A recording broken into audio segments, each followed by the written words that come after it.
Hello friends, आज मैं share करने जा रही हूँ अरवी के पत्तों की पकौड़ियाँ, जिसे मैं आज ख़ास ट्रिक से बनाऊँगी, जो बहुत ही क्रिस्पी बनेंगी और खाने में भी टेस्टी लगेंगी। तो चलिए हम इस ख़ास ट्रिक को देखते हैं और पकौड़ियाँ बनाते हैं। इसको बनाने के लिए हमने कुछ अरवी की पत्तियाँ ली हैं, जो कि बहुत ही मुलायम हैं। और देखिए, मैंने इसके डंठल को काट के निकाल दिया है।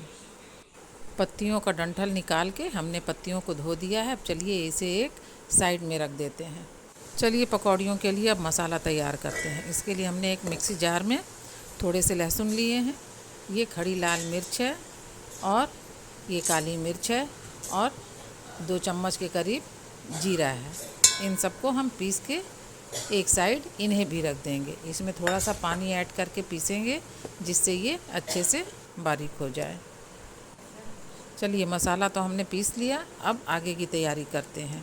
इसके लिए हमें बेसन की आवश्यकता होगी। तो चलिए, हमने 2 बर्तनों में 2 जगह बेसन लेना है।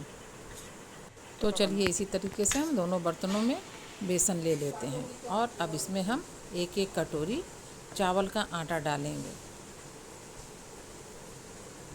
इसके बाद हमने जो मसाला पीसा था उसका भी आधा आधा हम दोनों बेसनों में डाल देंगे। चलिए अब हम दोनों में मसाला डाल देते हैं। दोनों बेसनों का प्रोसेस हम एक ही तरह करेंगे और सेम मसाले दोनों में डालेंगे। हमने इसमें आधा चम्मच हल्दी और 1.5 चम्मच धनिया का डाला है और टेस्ट के अनुसार नमक डाला है। अब इसे हम उसी मिक्सी में पानी डाल लेंगे, क्योंकि बहुत सा मसाला लगा रह गया था, और इसे घोल देंगे। दोनों बेसनों को हम पकौड़ी बनाने में ही यूज़ करेंगे, बस थोड़ा सा अंतर होगा। अब इस बेसन को हम थोड़ा कम पानी डाल के घोलेंगे।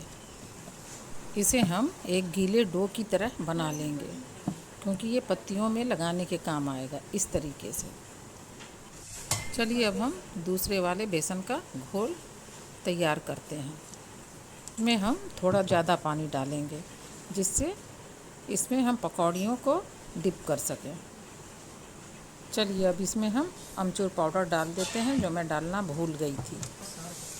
चलिए अब थोड़ा सा पानी लेके इसके घोल को हम और गीला कर देते हैं। देखिए, इसका घोल बिल्कुल बन के तैयार है, इतना ही गीला रखना है।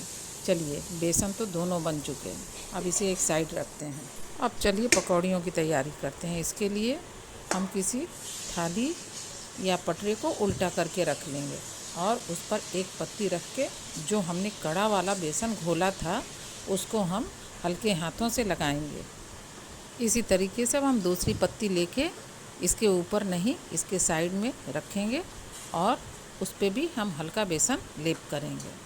और इसी तरीके से हम तीसरी पत्ती भी लेंगे, उसको भी रखेंगे और उसके ऊपर हल्का बेसन हम लगा देंगे और इसके चारों किनारे ऐसे ही मोड़ के इस पे भी बेसन लगा देंगे, यानी इसे हम चारों ओर से लॉक कर देंगे।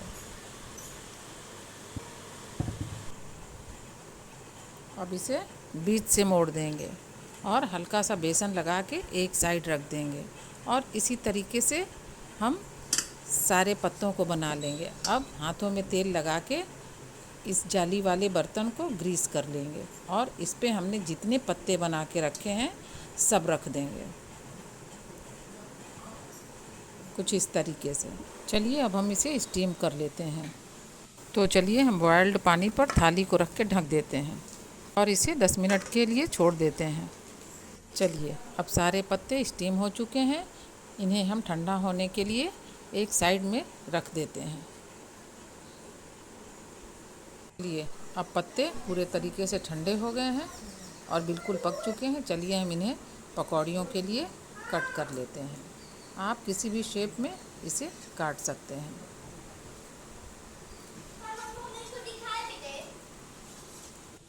इसी तरीके से हम सारे पत्तों को काट लेंगे और काटने के बाद बस ये पकौड़ियाँ बनने के लिए बिल्कुल तैयार हैं।